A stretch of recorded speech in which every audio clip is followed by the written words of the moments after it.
Welcome to the Portland Real Estate Podcast, Oregon and Southwest Washington's #1 show for real estate news and information.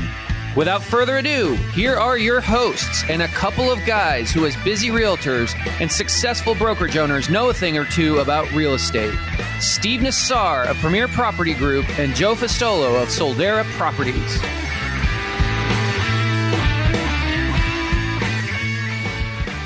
Hey, how are you? Welcome back, everybody, to the Portland Real Estate Podcast. We took a little break because of, life in real estate and busy times, but we're here back with a pretty fabulous show. It's very AI focused. It's like everything else in our world these days, right? Exactly. Why wouldn't it be the topic? We're just both thankful that we're not talking about the NAR buyer rep agreement thing that was an 18-month stint. So yeah. I'll talk about AI till I'm blue in the face. Yeah. Good to be back, Joe. Good to be back. And I'll say we took a break. We always like to build up some great topics, and I think we've got some good stuff to chat about. Yeah. Here we are. We're nothing too heavy. Yeah, no, nothing too heavy. We're in peak summer. I like to call it the dog days of summer, the really, really warm days. And I don't know who doesn't love those days here in our neck of the woods in the Northwest. And along with that, it's Street of Dreams season. So I know we were going to chat about that a little bit. It sounds like you have not had a chance to go yet, huh? I'm guilty. My birthday was on the Realtor Day, which I like to go because I like to see all of, our friends, right? Uh-huh. You get to compare notes. It was my birthday, and then the VIP thing, I think I had a concert, and I still plan on going, but don't have the knowledge base. So what'd you think? I think it's a good one. I think it's a really, really, really good one. I've been there twice, fortunately. And I went to the block party and I went to Realtor Day, and both were huge successes. And they very much reminded me of the good old days, right? I feel like there's been a lot of Street of Dreams recently, and no fault of anyone. I mean, land is hard to come by in big chunks like that, right? It takes a special, massive parcel to create a Street of Dreams that's viable and in the right area that, can support homes of that price. And this is one, and we've had recent years where they've been fragmented, and I hate that. I did you go last year to the block party that was at the winery at us? I did. Us week. Yeah, that was great. It's just different, Joe. And we've learned to appreciate that a little bit at our company at Premier Property Group. Like, if you just throw people in a space and say, go talk with everybody, it's just, you can do it a little bit, but it's not natural. Whereas if you're at the block party and it literally is a block and there's a bunch of homes and you're going to see that home and you just saw this one, and then you see somebody, you're like, hey, how's it going? Have you seen the homes? Oh, what did you think? It gives you something to talk about in addition to just normal chit chat, right?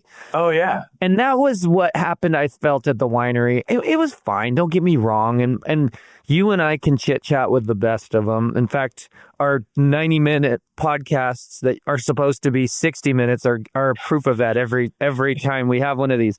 But it's just more comfortable. It's just more comfortable, and it's a fun space, and the houses are right there, and there's beer tents, and there's there's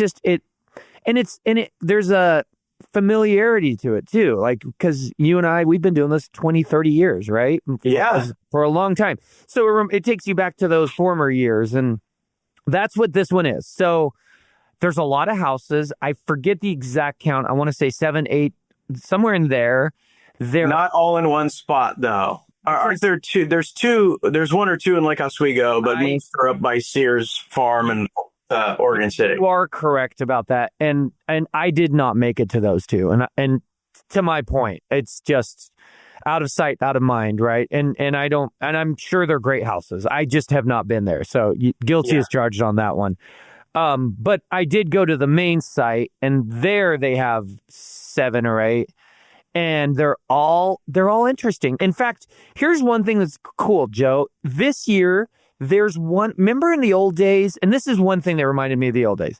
Remember the old days, there'd be someone that took a big risk with a house, and it's really cutting edge and super unique, not just your traditional walk into the great room and everything. Yeah. Like every other house we've seen with a few different twists. The bathtub that fills up from the ceiling. This house has that. It does. It has. It has a sink with the faucet is on the ceiling, and you turn a knob and it shoots it down. It's a flat roofed house, and I'm not here saying I love the house, I want to live in the house, or it's great or not great. But somebody had the kahunas to take the risk, put something out there that we don't see every day, and really make it interesting for us. So I liked that was there. The other houses are all great. There's a lot to like with variations of the houses. I would probably say I don't think there's a head and shoulders standout house, one that's in every way better than the rest. There's a lot of homes that have a unique component that's really interesting, that's better than the rest in that regards. And they're also, believe it or not, they're also kind of affordable. I know that sounds weird to say, but they're in the $2 million, $2.5 million range. And, I sell homes in Oregon City in that range. And so these are homes that could appeal to a decent segment of the population. I think they did a good job of that this year, is not getting crazy on their pricing. I think they were being smart about that. One of the agents in our company has one of the first ones there as her listing. It's the one that was featured in the Oregonian as an all-female cast, right? The builder, architect, designer, listing agent, everybody. I think it's the first time there's been a female builder, by the way, is what it was what the Oregonian said. So that was cool. It's also the 50-year anniversary, so that's good, right? To do it right on that big monumental anniversary was interesting. I definitely encourage you to go on a date night or some other off night and experience it. I don't think you'll regret it. And I've been hearing that from my friend who is the listing agent there, who's there all the time, by the way. She said they are getting record attendance this year, and it's getting a lot of press. I've seen a lot of the news stations out there, and so it's doing well this year, and that's good to see too. Yeah, I'll definitely go. And I think last year it was interesting because there were like 24 homes, and the spread between Randy's $6 million home, and then there were homes that were like high nines, I think. So you have like a $5 million spread, and there were like so many homes. I might be wrong, but like in the 20s, and they were all over the place, and you got to drive and figure out where to park. And so I only went to the Westland, Lake Oswego area ones, and I didn't go see anything else. And this year I definitely want to go see it. I like fewer homes that have a little elbow room. I mean, I know land is hard to come by, but if you have like 2-acre parcels and, you got to build like a $4 to $5 million home there and maybe have 6 of them, I think that would be great. But the same builder is going to take down that land, and the same builder is going to build all of them. So I think those days are over of having, a cool subdivision. Like the last one I really liked was the off of Rosemont, the Stonehenge or whatever they call it. All of those houses were very, very well done. Yeah. There's nothing in front of them. Not to say that there won't be in the future, but beautiful. You're talking the 2013, right? Like this was a while ago. Across from the winery. Yeah. Tucker built in that year. Do you remember that? Yeah. That was a good one. The Pete's Mountain one, where Tumwater was a good one. I heard through the grapevine, this isn't 100% fact checked, but I think there's truth to it. I think there's another Pete's Mountain or Stafford one coming, maybe the next year. And I think I heard that they're going to be high price points. I think actually... Your next house, Steve. That would be a nice next house. Earmark one. Yeah, no, that's a nice area, and that's an area that can justify, high prices, $4 or $5 million homes. So Yeah. that would be a good one.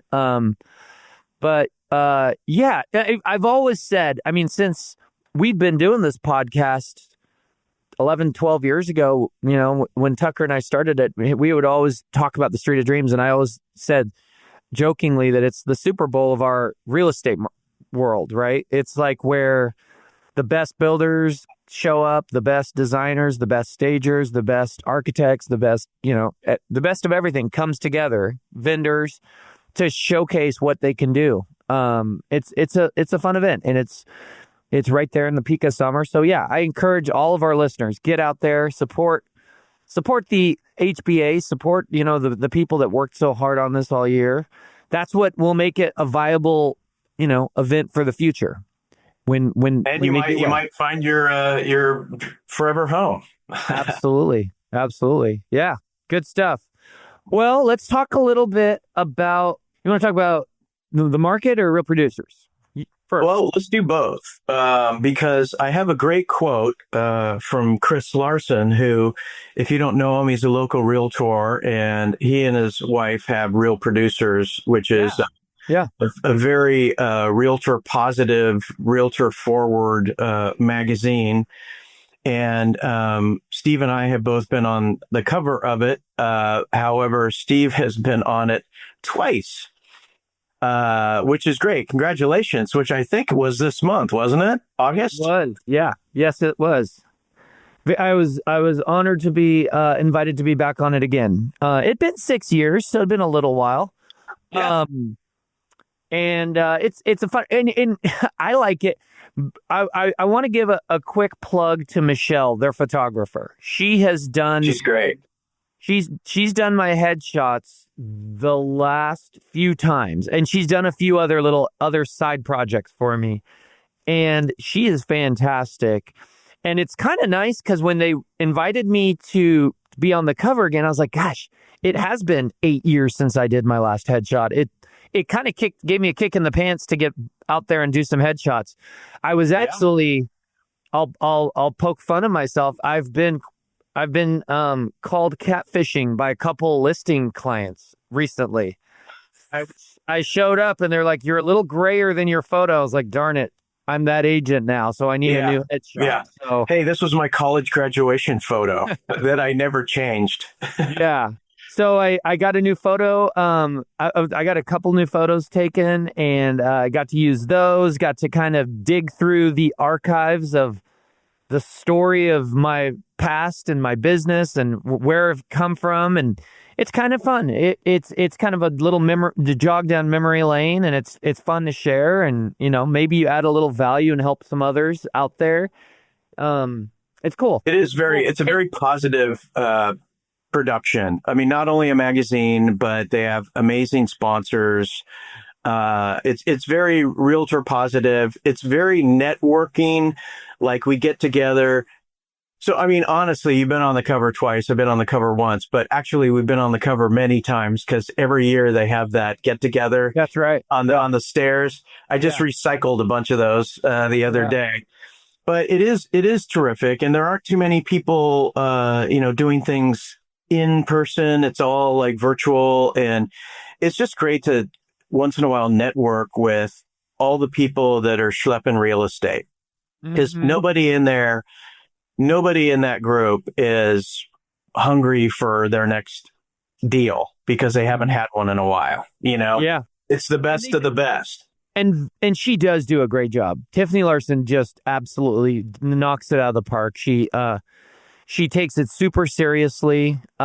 She's a extrovert. She's very, personable. She's out there doing the events. She's out there reaching out to quality people, getting them to support in the events, to finding good people for content for the magazine. And she's really pushed it forward really, really far. And we are fortunate to have it in our industry because it hasn't always been around. Something like that has not always been around. And it does unify us. And like you said, it unifies the top agents and brings them together and shares our stories with others and hopefully maybe even inspires some people and add value. And those who don't know that this isn't a pay to play not at all magazine. Like 20 years ago, they had this thing that you would pay $5,000 and they put you on the cover of a magazine. It's basically advertising. It puts you on the cover of a magazine. They fill it with ads and stuff. And then you have the centerfold, but you're paying for the whole thing. This is, you have to be nominated for. And were you ever the centerfold, Joe? Yeah, but instead of pulling out 3 pages, you had to pull it out 5 pages. Love to see that. So Tiffany, she's such a cheerleader, and her husband Chris, who I was just talking about, who is hilarious. They're both hilarious. I love them both. I was talking to Chris the other day about the market. And he has a listing very similar to one of my listings in price and everything about it on paper is the same. And he said that he describes our market as like a multiple personality market. You list something, you're like, wow, man, this is priced great. There's not a lot of competition. This thing's going to fly off the shelf. We're going to have multiple offers. You're on the market 85 days and you've had 2 price reductions and it's still sitting there and you're shocked. And then you have other listings where it's on the market. The house needs lots of updates. You don't think the price is necessarily great, but you get like 3 offers and it sells for list or slightly there over. It's really weird. It is. It's like slack tide. It's the tide's not coming in. It's not going out. It's just the water is really weird and it doesn't know where it's going. I could not agree more, Joe. I absolutely could not agree more. Because I would even say just when I think the market couldn't get worse, then I have just a run of things going into escrow. And then just when I think, okay, this market's turning around, then it gets really bad again. And it's a market of fits and starts, and it's a market of what you just said, like multiple personalities. We had a little meeting in our office here yesterday, just kind of like our Tuesday mastermind of a lot of our agents, and I kind of did a market update, and I was pretty transparent with everybody, and I'll share some of what I said now. I was like, guys, in my 15 years now in doing this, selling homes, I just haven't had as many cranky sellers as I have right now. You can look when you have a listing, and you could be doing everything right. Not saying that we always are doing everything right, but we try, right? We've got good systems and good team members and good marketing, but you could be doing everything right. And if the house isn't selling, a seller has really 2 choices.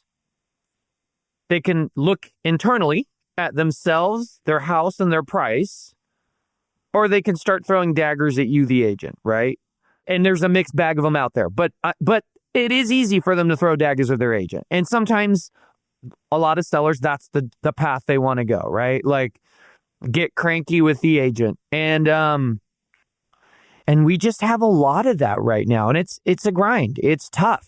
And it's also a reminder. I said to the agents in the room, I said, it's a good reminder to do everything right. Because if you are visibly dropping balls, whether that's, saying, oh, I'm going to do an open house on Saturday and you show up late or whatever, stuff, the bad stuff that irks sellers. If you're doing that, you're really in trouble with your sellers, right? Because they're really going to point to those things. So it's a challenging market. A lot of times I'll talk to industry people and they're like, how you doing? I'm like, well, we're doing okay. It's, we're having a decent year. And they're like, and they always assume because I've got a big team and we do big numbers that everything's puppies and rainbows. And I'm like, yeah, we're going to do well over 100 million.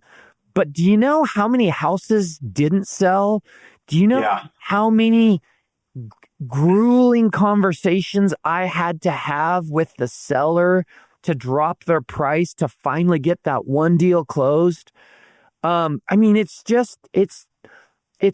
It's tough out there, and it doesn't seem to be, I'm not seeing anything on the horizon that's pointing to it getting way, way better anytime soon. There was an interesting stat that I heard from a recent, I think it was last week, there was a Tom Ferry event down in California, if I'm not mistaken.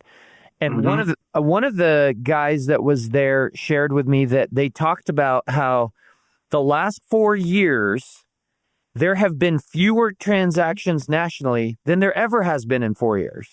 And as realtors, that's how we make our money. When there's a transaction, we get a piece of it, right? Same with mortgage lenders, same with escrow and title. So the entire industry, right? So 2003 and 2004 were dogs. We're coming off of like inflated prices, people getting, 150, 200 over list, 12 offers. 2023 and 2024.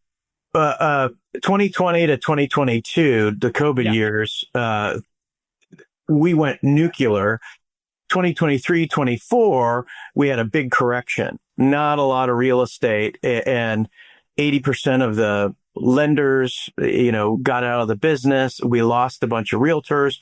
I think that's somewhat good, thinning the herd and upping the professionalism a little bit. But yeah, it's statistically, there's 10% of us that sell 90% of all of the homes out there.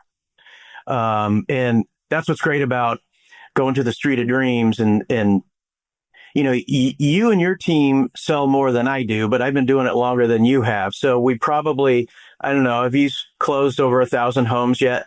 Yeah. Oh yeah. Okay. Yep.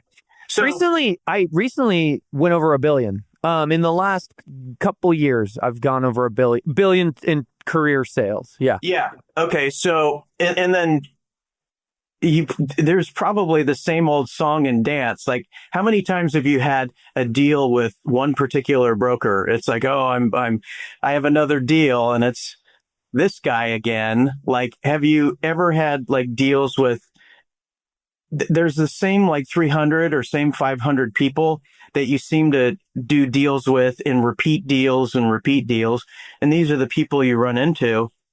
I think what's going on with our market, and there's millions of excuses. The excuses are, kids go back to school in a week or two, and this is everyone's last hurrah to have a vacation before school starts, and they go to the beach or Sun River, and then you got to get the kids a haircut and clothes. And there's all this convenient excuses about why things aren't moving. But what I've experienced is $1.25 million on up. Come on in. The water's warm. It's great. But anything close to a big benchmark, if you're like $1,050,000, the market is kind of wanting to wait to see it start with a 9. Mm-hmm. And the buyers really don't have a lot of patience for a home that needs a lot of work. Even if it's priced correctly, they would rather it just be done. And a lot of our transactions have been cash. I don't do I have done, bank loans, but so many more cash deals than ever.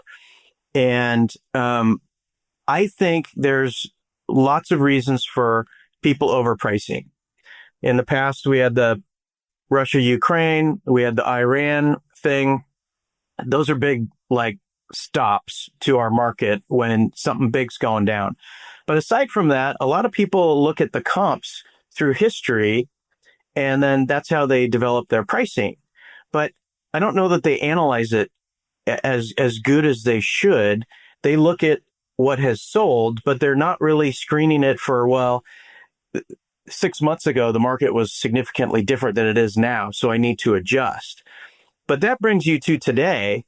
You also have to project what's going on in the next 3 to 6 months, right? Are we trending up? We trending down? We staying the same? Beyond all of the analysis, sometimes when you're competing for a listing, you go up and, gee, Mr. and Mrs. Seller, your house is worth X. But then the other one or two brokers they're interviewing is like, gee, Mr. and Mrs. Seller, I can get you X plus $50,000.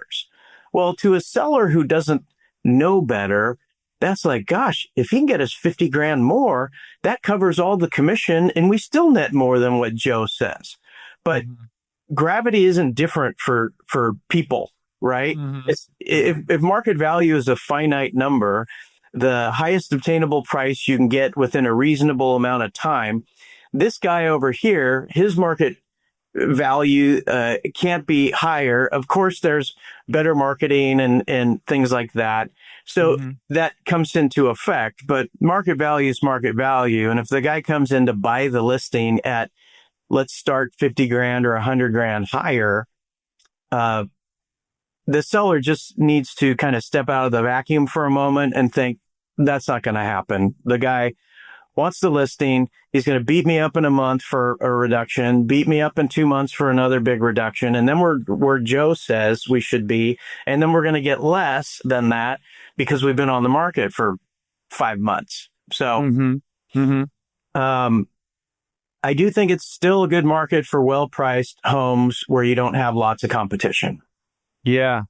I was talking to someone else the other day and they were asking me how the market is. And I was telling them a lot of stats that apply nationally, right? Like people have their 3% mortgages and they're handcuffed to them. And, they're only moving if they really have a dire situation or job change or something massive.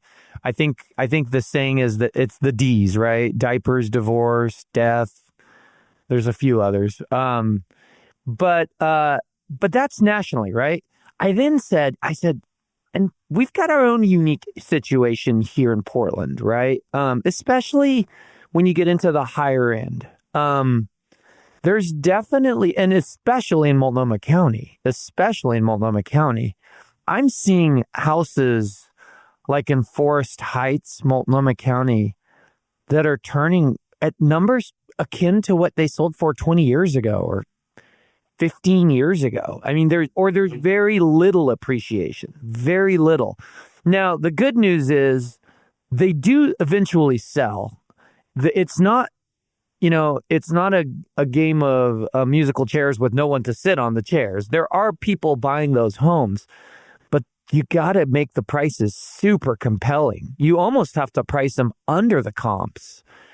And it's just soft. It's just soft. And while that's probably ground zero for where this, for the higher end being soft, it's still similar in Clackamas and Washington County. I mean, there's just a lot of money moving out of the area and out of the taxes and out of, and the number replacing them is not as big. So that creates the softness in pricing. So my point to that person was, yeah, there's already the whammy of what's happening nationally, but we've got like a little, secondary component to that, especially in our high end. That's just adding to it. So it's a challenging time. And it is interesting because it wasn't like this the first quarter of this year. We had just a rip-roaring first quarter. The beginning until to the Iran deal. I mean, we were in the high 5%, like 5.99, and I think we all thought that the worst was behind us, and we were going to ease down. The new Fed chair was slated to start, which he has now started, but he's limited on what he can do without going off the rails because of inflation data and oil prices and all sorts of other macroeconomic issues. So, yeah, it's interesting. It's tough out there. But there it is. Yeah.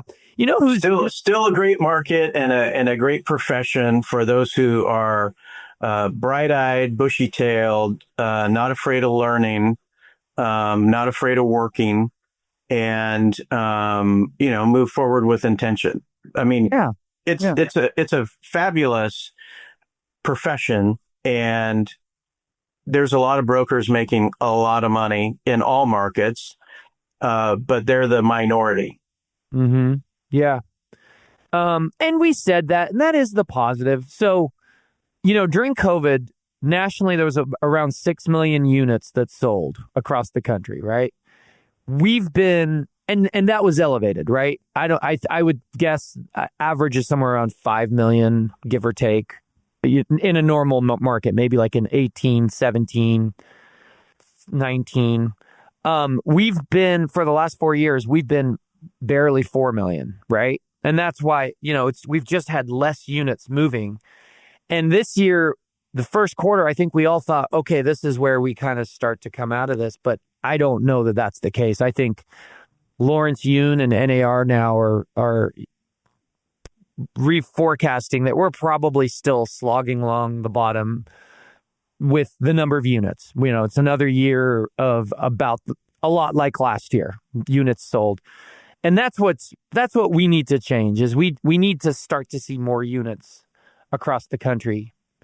Yeah. And I think a lot of people, if you're going to buy or sell, I think a lot of people kind of did it during the peak. And if it used to be 4.5 years people stay in a house, but it seems to be, it's more like 6 or 7 years people stay in a house. 10 years, and if everyone just did it, they don't have a need. Like, if you see someone on a car lot and the salesman comes running out, he's like, "Hey, can I help you?" And they're like, "Oh, no, we're just looking." Well, Steve, how many times have you been to a car lot when you're not looking to buy a car? Like, have you ever purchased a car and then the next day go to a car lot? No, it absolutely doesn't happen. So if they don't have a need, they don't have a need. But there's plenty of real estate out there to be sold, plenty of people that have a need to sell, plenty of people that need to buy. And yeah, I forgot all the D's, but basically, death, divorce, diapers, getting laid off, or having babies, getting promoted or transferred, getting married. Yeah. And figure out what starts with a D for all those categories. There's your six D's. All right, let's dig into AI stuff. This is an AI centric podcast, which is great because it keeps it light. And since it's fairly new territory, we'll kind of figure out the right answers together. So, go ahead and tee off the first one, Joe, and I'll take the second one. So Aaron Middleton posted an infographic that says, if I see, quote, nestled again in a listing write-up, I'll know it's AI. And this went to 2.2 thousand people, and we had 49 comments and lots of emojis and reactions. And it's interesting. People are getting lazy and they're using AI and they're like, "Hey, write remarks for my new listing." And maybe they feed it some things about the house. And then I don't know if they're not proofreading it, but they just copy and paste it into remarks. And then it starts out like, nestled into the green forest in a park-like setting. This home boasts, a plethora of amenities perched on a hill. It's just like, oh my God, this isn't The Hobbit. I mean, this isn't a fairy tale book. This is like remarks. Yep. I think a good rule of thumb is you should never let the AI start the process. It should end the process. In other words, you should write something that you then put into AI to clean it up and improve it. You should not go the other way and have the AI start the something and then you clean that up. And I think there's a big difference between the two, because the first sounds like you, but is pretty and clean. The other sounds like AI, and maybe you get some of your flavor in it, but probably not much. So with AI, unless you're sitting there typing it all, you're clicking the little microphone button and you're dictating, you're giving audio instructions. You should use more time explaining to AI how you want it to sound and what exactly you're looking for, and as many details as you can give. Hey, these are remarks for a new real estate listing. Don't specifically use the word nestled and boasts and plethora, and I want it to be informative and light, and please describe the house and not the person living in the house, and keep it, under 1,000 characters with spaces and punctuation included, and don't use big words, and you might have to do it 3 or 4 times. Keep it short. Short. I hate that the MLS. Do you remember how, when I first got in the business, Joe, we all played the game where we would try to get the description in there and it was too many words. So then we'd start taking out some spaces. Yeah. We'd have period, then the next word starts without a space. And we were trying to just get it all in there. But those descriptions were short. Now, I'm not saying they shouldn't have made it a little bit longer than that. But now you get these gigantic paragraphs. And for those of you that are listening to the podcast and not watching me on video, I'm holding my fingers very far apart as I'm describing how big these paragraph descriptions are. And it's just too much, and it's a lot to read. And I think too much ends up not getting read at all by a lot of people. I know there's times when I'm at appointments and I'm looking at comps with my seller and I'm like, oh, I want to see if this house had an ADU. It looks like in the photos they did. And I'll just look at this behemoth of a paragraph and I'm like, gosh, where do this is going to be a 7-minute process to scan that for ADU. But anyway. You don't have to use 2,000 characters. We now can have 2,000 characters. Before it was like, way back when, it was like 400 characters or 500, not near enough. And yeah, instead of spelling out A and D, you would use the little and symbol. You save 2 letters that way. Just because you have 2,000 characters, please don't use them all. Just because you go to all you can eat buffet they don't expect you to eat the whole buffet. So just good analogy. Talk about what's important. Forget about the rest. Everybody glazes over the BS like, hey, wood-burning fireplace, perfect for, cozy gatherings while watching TV. AI's adding all this extra stuff. I think they just need to know there's a wood-burning fireplace. Yeah. They can figure out the rest, right? Yeah. Let's move on to the next one. This one was really interesting. And it's something I have not given a lot of thought to, but I probably should have. So I'm glad it's here. I'm glad we're going to talk about it. And this might be one of those rare moments on this podcast where I don't know that I have a definitive opinion.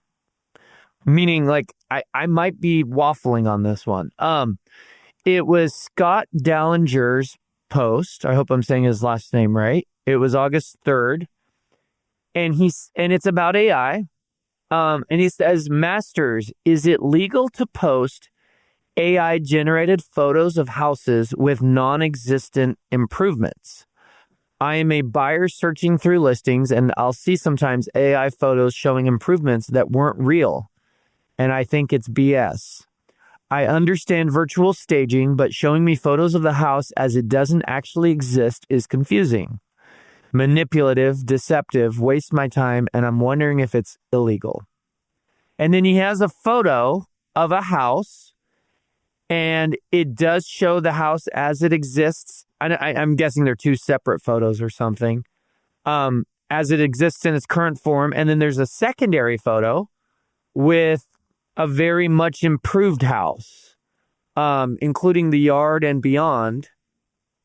Run through AI. It was run through AI, yep. and they said, hey, give us potential of what this house could be. And they did the big pillars and the wood beams and landscaping and a new front facade, new windows. And it's showing you what this house could be with Nice garage door, new little effort.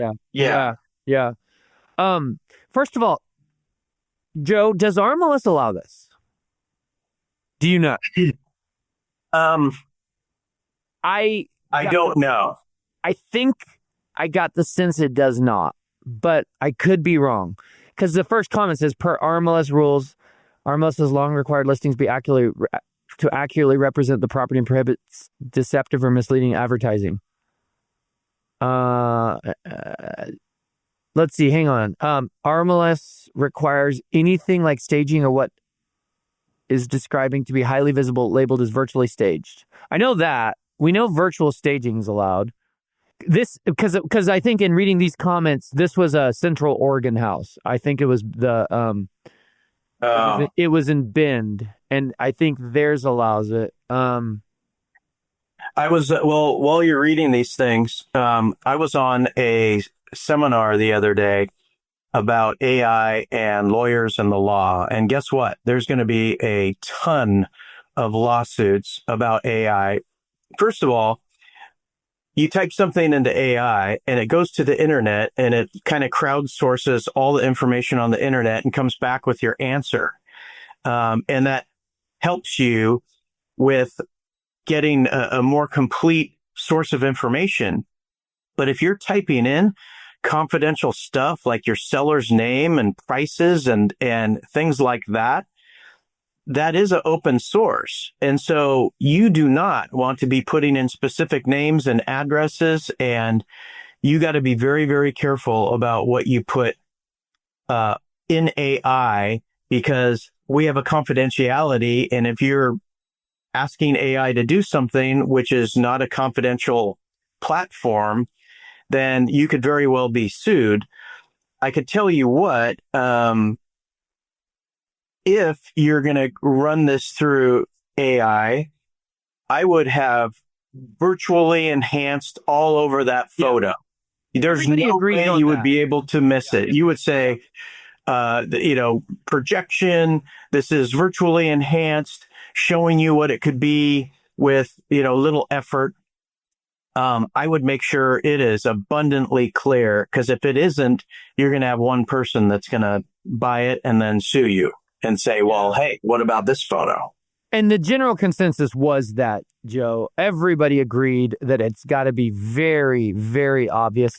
And in this example, that was the case. They did have there, and somebody zoomed in on it, that it said AI enhanced on that photo.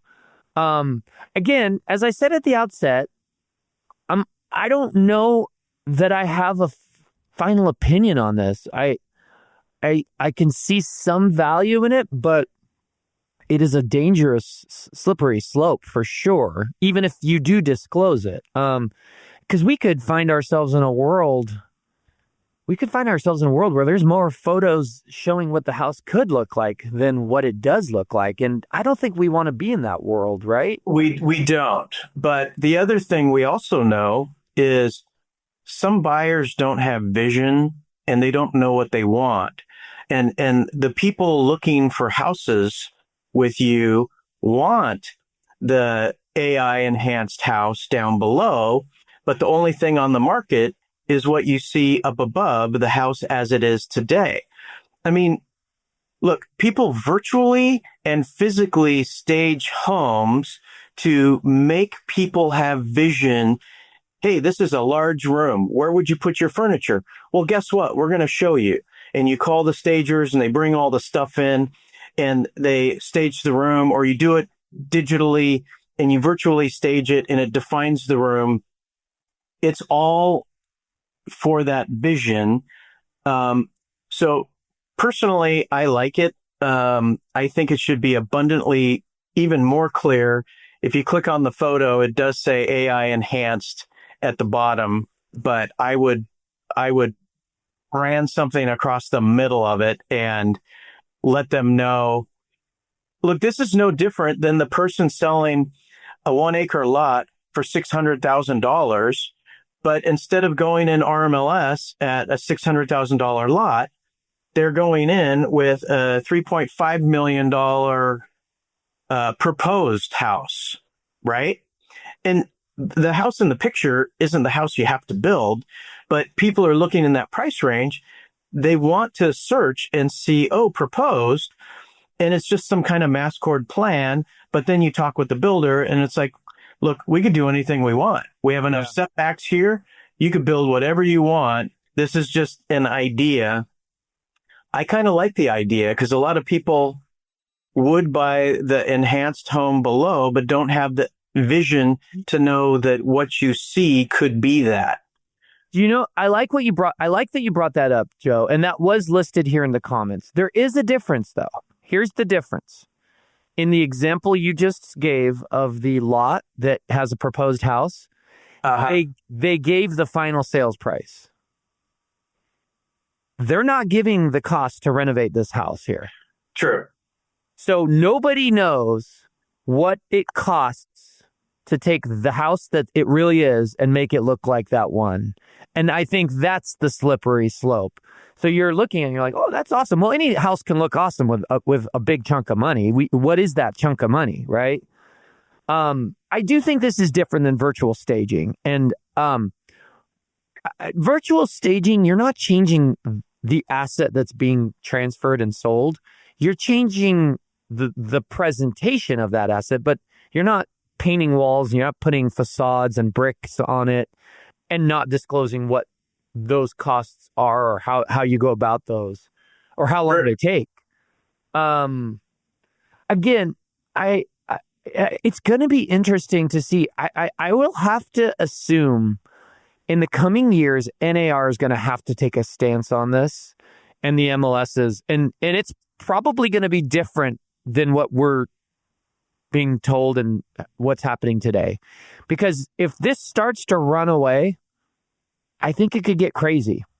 I think there could be 48 photos in in the MLS we use. And 34 of them are AI. Yeah. You show up, there's just a plain lot with junk on it and smoke coming off of it. Yeah. Yeah. So, yeah. I agree. I do like giving people vision who don't normally have vision. Not everybody has the designer gift. And so I do like that. I do too. I think it should be very clear. And I think what you do in your listing should be a minimum, no more than, 5 photos, 5 out of 48 to give an idea. I think is probably around the max you should do. That would be one good rule, is to limit it, dramatically limit it. Like you just said, that would be it, so that it doesn't get crazy in the quantity of them. And, there's something for when they get there. You want them to look at it and not be disappointed. Like some of the photographers I've had in the past, they take a picture of someone's living room and it looks like it could be the size of a pickleball court. And it's because of a fisheye lens. And then they go there and they're like, oh gosh, this looks way smaller than it looked online. And I kind of want people to go and expect kind of what they see online. It's like, I want the pictures to look as good as possible, but let's not exaggerate the view. Let's not exaggerate the size of the room. They're going to look at it in person. And I don't want it to be kind of a big disappointing letdown. And I think you can go a little too crazy with what the house could be with these AI enhancements. Yeah, pay attention to this subject. This is a big subject that's new, and it's going to be interesting what happens with it over the years. Let's jump to staging. That's our next topic. You posted this one, Joe. Why don't you tee it off? I have to tell you, Joe, 99% of the time, you and I agree on stuff. I disagree with you on this one. You're a virtual staging guy. I did not know that about you. Well, there's a little backstory, but go ahead. I'll read it just because what you posted. I want to read what I posted and not ad lib. I'll just read what I posted. It says, staging versus virtual staging, what works best? There are benefits and drawbacks to both. And much of the debate seems to come down to cost, convenience, and the buyer's experience. Does physical staging make a home feel warmer and show better when buyers walk through the door? Is the money spent worth the return, or is virtual staging a more efficient way to attract attention online while allowing the home to feel larger and more open when buyers arrive and see it vacant? What are the pros and cons on each? Please share your thoughts. And wow, was I the black sheep on this one? Everybody kind of loves actual staging, where they bring in the furniture. And I'll be the first to admit, look, you walk into new construction, they have really cool furniture. Maybe it's like smaller versions of furniture, so the nook looks bigger and the living room looks bigger. It does look great. But as realtors, oftentimes it might take many months to get the seller ready to get photography and then to get on the market. And lots of times they just kind of want to get on the market. And so some of these staging companies, depending on the overall value of the home and size, you can be paying $2,500 a month, $5,000 a month, $7,500 a month. I don't think it would be that much a month. That sounds very, very high. Well, it depends on how many rooms you... The upfront, yeah. Yeah, how many rooms you stage. Sometimes there's a minimum amount of time you have it staged. There's also rules whether someone could be living there while it's staged. A lot of them don't have the insurance for someone to be sitting on the staged couch. It's got to be completely vacant.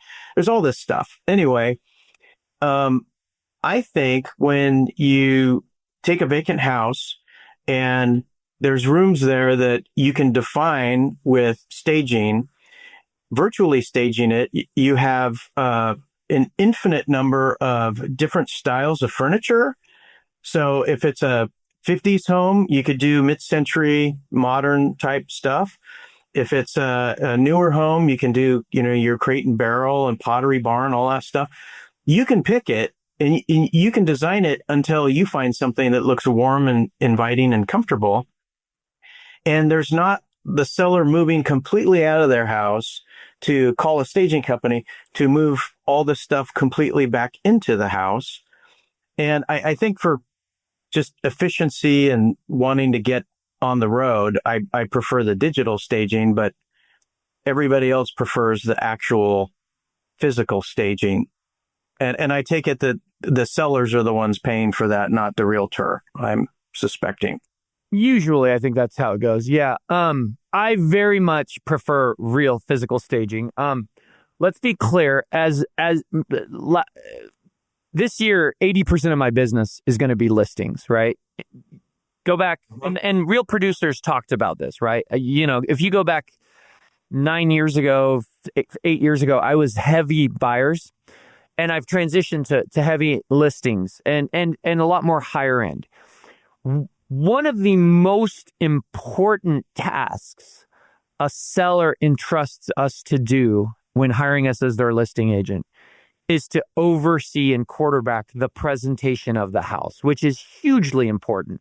It's important. It's one of the pillars of what we do as a listing agent. It's important for the buyer when they get to the house, and that's where I think virtual staging lacks, right? Obviously, yes, I agree. It's not there when they get to the house. But it's also important for the marketing that we put out, the media that we put out everywhere in the universe to hopefully get them to the house. The staging is such an important component to this that, in full disclosure, I actually invested in a staging company. I don't even know if you know this, Joe. About a year and a half, 2 years ago, I became an investor in a company which I rebranded as I oversaw the rebranding of it as White Glove Home Staging and Improvements. And I did that because it's just such an important part of what we do. And I was seeing challenges with other staging companies who were not doing stuff that I thought was important. For example, outdoor furniture.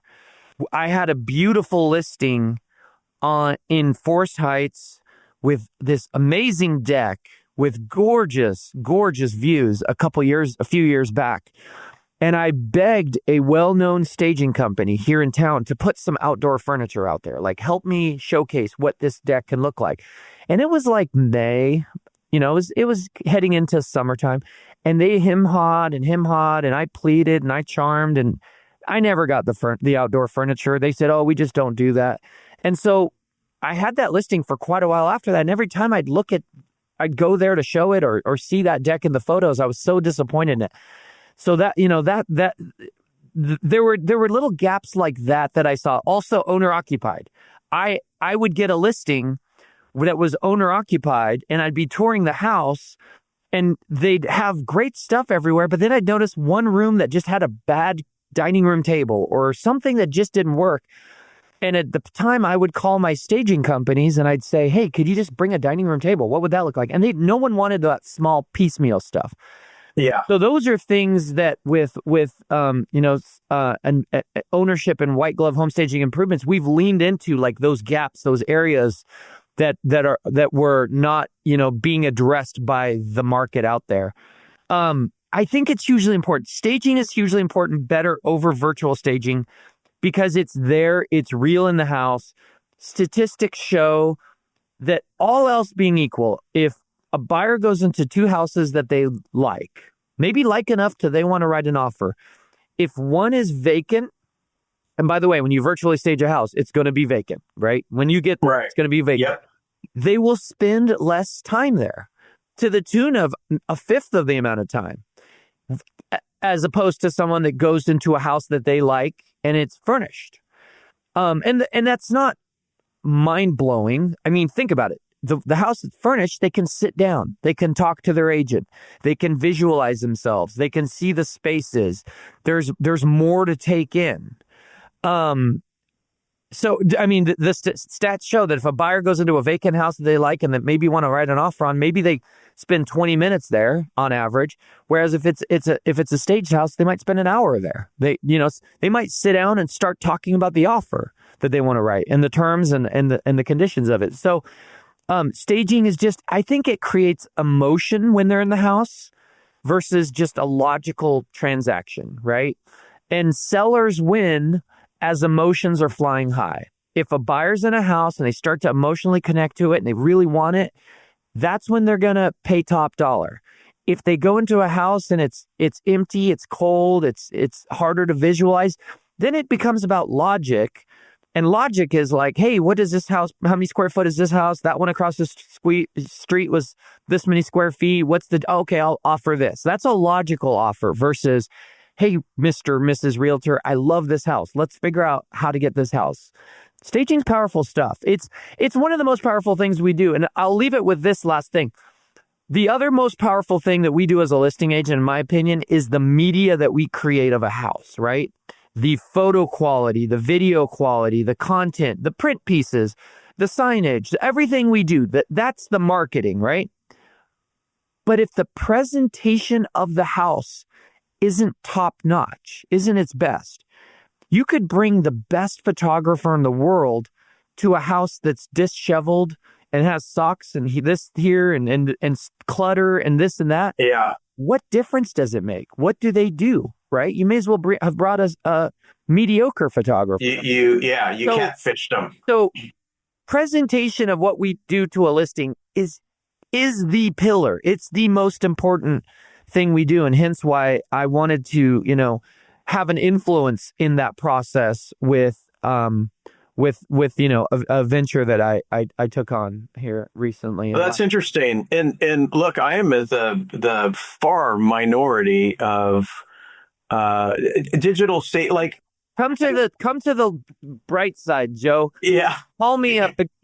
I'll hook you up. We'll start staging your houses. We'll show you the water's warm. It's very nice over here. I'm not totally against it if the seller, if A, number one, we have the time, and B, the seller is open to it. I'm not against it, but so many times getting the listing as a photo finish. The seller gets out, we get, photography, and we want to go live on that Friday morning. And we don't have time to wait for a staging company and all that stuff. But I'm not fully against it. I just like that you can take a couple rooms, define them, post it as, virtually staged. And I get it. Our job is to get them there, and then they have to fall in love with it while they're there. Can I give you a great idea? Yeah. I'm not opposed to what you're saying, and I think there's a healthy hybrid model. Okay, have a staging company stage the main living areas, and then virtually stage the secondary areas, the secondary bedrooms, maybe a bonus room. Do those virtual staging. And here's another cool idea that we've implemented a few times. And I actually want to do more of this because it's something that I'm toying with and I like. Have an easel in those rooms with a blown up photo of it being virtually staged. Right. I've seen that. Not all the house, in those secondary rooms. So now you've got a house that someone comes into, the main areas are physically staged, so they can sit, they can see them. They're the important spaces. But then in the secondary spaces, you have an easel there with a blown up image of the virtual staging. And online you have the virtual staging. And so it saves you some costs there, but it also covers the entire house, and it kind of is a hybrid model. And back to some of your other points, Joe. Yes, you are correct. There was a lot of confusing components to staging and their pricing. And one thing I sat down with the key players at White Glove, and we said, let's make this simple. Let's come up with a plan where they can pay out of escrow. Let's come up with the first 60 days are covered with the initial cost, and other ways to just keep those costs in line and make it a viable option, because it is just so important to what we do. So let's move on from that one. Okay. You broke the rules, bot. So I've noticed this too. I do have frustrations with some of this stuff. Armless has seriously gone too far. This was by Heidi Torko, August 12th. Armless has seriously gone too far. My floor plan is restricted due to its scanning and finding the word bonus. Restricted because it thinks it's related to a concession. So Armless, and he showed a screenshot of that. And then there's a lot of people kind of chatting about various things. Basically, Armless has AI that's scanning the entire system, looking for key things, problematic words that, and then it flags them. And there's a lot of comments about this, and there's, they were saying, well, you just need to clear that up with Armless. And the one that bugs me the most, and I think we've talked about it on here, Joe, and I just wish it wasn't like this. I hate that you can't show. Like, I have a listing right now that's in Mountain Park. It's 2 minutes from New Seasons, Mountain Park in Lake Oswego. And it bugs me that you can't show a drone shot and show the house and then just say New Seasons. You have to kind of play this cryptic game of nearby shopping, and then you have to blur out the word New Seasons. And I just... And what Armless will let you do it for a park, right? You can do as long as there's no people in it. Correct. Yeah, you can't have people. Like, you could put Waluga Park. I just don't understand it. Like, why? You're talking about the drone label. Like, here's Waluga, here's Waluga Park, but you can't say New Seasons. And I'm trying to think through their vantage point why that's problematic. And I just don't see it. Like, the same MLS lets a commercial guy sell a commercial building that shows a name on it. What is the problem here? Like, and is it because they say, oh, everybody's welcome to Waluga Park, but not everyone's welcome to New Seasons? Well, I've never seen New Seasons not allow someone. I just don't know the rationale behind that. It doesn't seem helpful. It's inconsistent. So the bot is looking for buzzwords. Like, if you say walking, the word walking is going to get flagged because you can't say walking distance to the bus line or to the store because some people can't walk, right? But if you say, hey, beautiful park with walking paths, the word walking is going to get flagged. Anything that you say, hey, it's a mature neighborhood or mature trees, because you put the word mature, that's going to get flagged. You can't have words on your photos. And I have a listing, part of a HOA. There's a pool, and I don't like the stock photos. I like my photographer to take their own photos. You couldn't, because you can't have people in it. And there were people outside enjoying the pool, and you can't have people or kids in your park photos or pool photos or tennis. If it's anything somewhat close up, they get flagged. They automatically remove it. They will remove your virtual tours. They just flat out delete it. So I think the bots are a little ratcheted up too much. And I think that flags them. And then you have the people at rules at RMLS that make the actual decision. But I'm sure New Seasons their new marketing thing isn't to be in everyone's listings. Yeah. It's not marketing. It's just good to know. How far are you away from shopping? How far are you away from the kids' high school? Yeah. Yep. There's another one. Okay, moving on. We got two more. Do better. Sandy Reeser, on July 23rd, I recently wrapped up a transaction where I represented the buyer and the seller was a licensed realtor, duly disclosed to my clients, of course. It is one thing for our buyers to experience unprofessional or difficult behavior from mainstream sellers, but experiencing it from a fellow licensee who is vague, rude, and refuses to sign necessary addenda because they don't think it's important. That makes us all look bad. I suspect the poor listing agent was being bullied by their own client, but that's a story for another day. Neither the listing agent nor the seller are in this group, which honestly explains a lot. So I just wanted to drop this reminder here for all of us. When we are selling our own properties, we are also representing the entire industry. Let's all do better. Good point there. Good point. Hey, kudos to Masters in Real Estate Group that, just like we're talking about real producers, I believe the best of the best are in this group. And those who aren't in the group aren't working at a high level, or they didn't pay attention to the rules and they got bounced out of here. Yeah. So, no, I mean, what she's saying, and it makes perfect sense to me, is we all have tough sellers. I think I told you I have the record number of them right now, right? And sometimes when I'm doing a deal with Joe, I got to call him and go, hey, this isn't coming from me. We've actually had this, Joe. Do you remember our first? We've had a couple deals. Yeah. Our first deal was like 2013. It was a long time ago. It was out in Scappoose or so, I think, right? Yeah. And sometimes those tough sellers, they don't start out that way until you get into the nitty gritty of the negotiations and the inspections. She turned into a doozy. And I had to tell you, hey, Joe, I've got a doozy here. And, there's a right way to say you don't throw your sellers under the bus. But you kind of cryptically make your co-op agent aware that don't shoot the messenger. Yeah, I'm the messenger. And that's a good way to say it, by the way. But we had one at the Mountain too, and we had one in West Lynn, and the West Lynn one was tricky with some red tape of the appraiser and stuff. You got to have that communication, and sometimes you have to have a little sidebar, not for everybody's ears, but it's kind of like, hey, how are we going to make this work for the benefit of everybody? And here's what we're facing. And what Sandy's saying here is, okay, on those deals, we're saying, hey, I'm just the messenger. This is the seller's wish. I know this is not going to feel good. It's not comfortable. This is not a good experience. Bear with me. Let's get through this. But if the seller is the agent, it does give a black eye to the industry.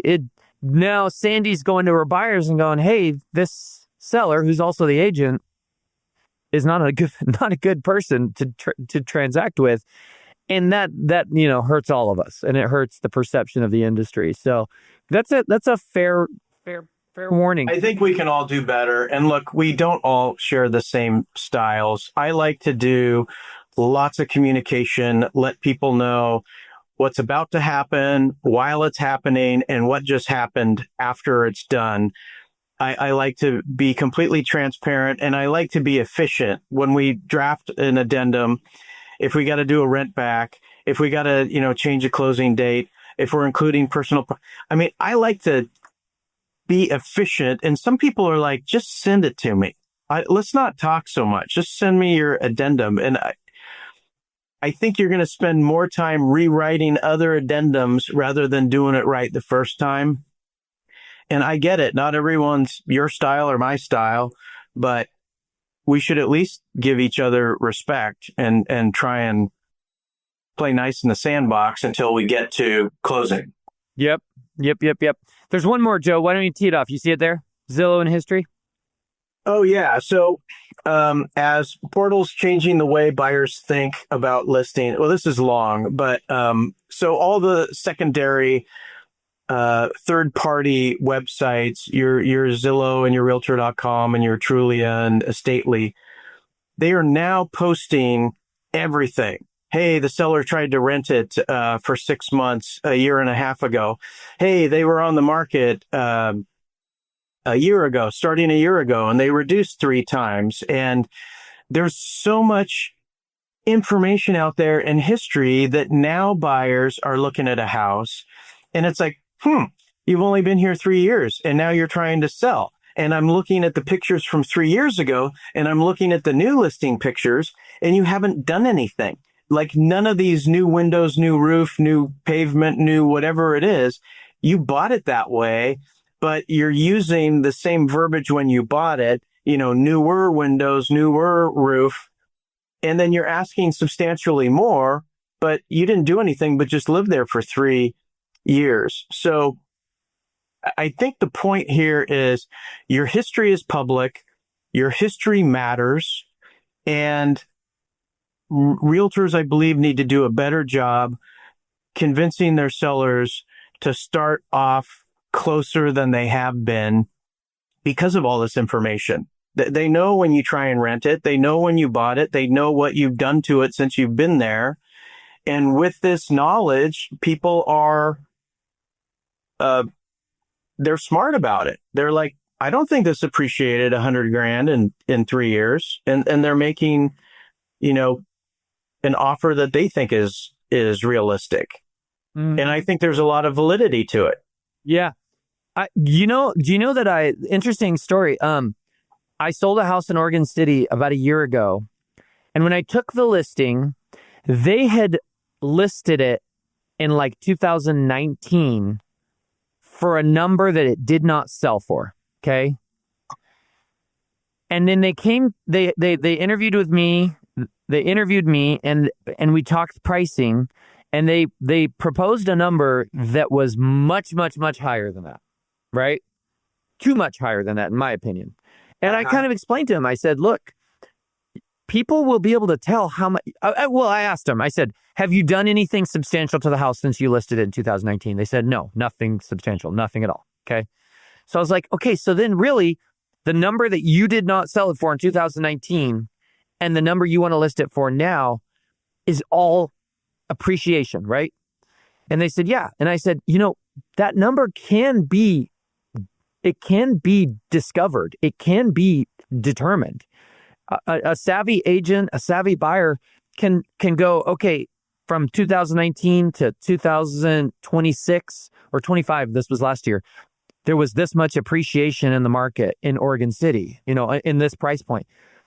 Long story short, Joe, we listed at their number because they ultimately wanted to do that. We were in negotiations with a buyer who ran it, I believe, through AI, like Chat GPT. And they, in their counter, and the deal didn't stick. They said, this is the highest we're going to pay because we know that appreciation from 2019, when they tried to sell it last to now, is no more than X in this market. So there is truth to what you're saying. I mean, those details do matter. They do matter. There was an interesting component because there was a lot of chattering back and forth about what the house sold for last and how that affects the value. And I liked this comment by Jenny Rietstein, I think is how you say it. She said, I always go back with, what if they paid $0 for the house? What would you think it's worth then? In a nice way, and then explain why it doesn't matter what they paid or didn't. And that's talking about people who are seeing on these search sites like Zillow what it transferred for at some prior sale. Yeah, it's brilliant. It's what if you inherit a house? Comment. That was a good comment. It doesn't matter what you paid, what you have into it. where you're moving to and the cost of living is higher there. None of that matters. The buyers want opposite of what the sellers want. They want the biggest and best house, remodeled house for the lowest price. Mm-hmm. That's what they want. The seller wants the most they can get, sell quickly, no repairs, no credits, a free rent back, all this other stuff. Somewhere in between is market value. And to dispel a lot of the myths to the sellers, nobody cares what you paid for your house. Nobody cares how much money you spent remodeling it. Nobody cares that you're moving to Seattle and the cost of living is higher there. That isn't relevant to real market value. What matters is, what is your house worth in today's market, given the competition for what people can choose from? Where are you? And that's what anyone cares about. And so, history doesn't always make sense if you have a free house or there's no history. But those that have long history, it's going to be fully transparent to everyone. And I mean, look, if you're a buyer and you see that something was on the market last year for 9 months and then they took it off in November and went back on the market in March, and now they're at $95,000 more than where they left off, and they haven't done anything to it.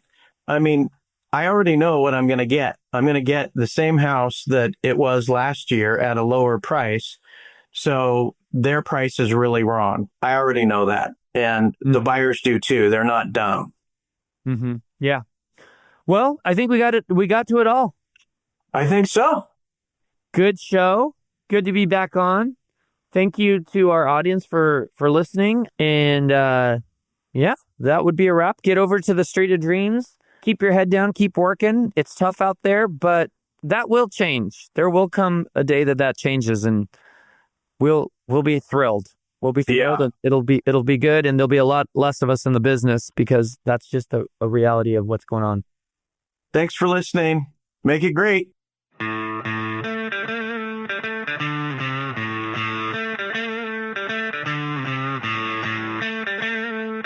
Hey everybody, thanks for tuning in to the Portland Real Estate Podcast, Oregon and Washington's #1 show for cutting-edge real estate discussions.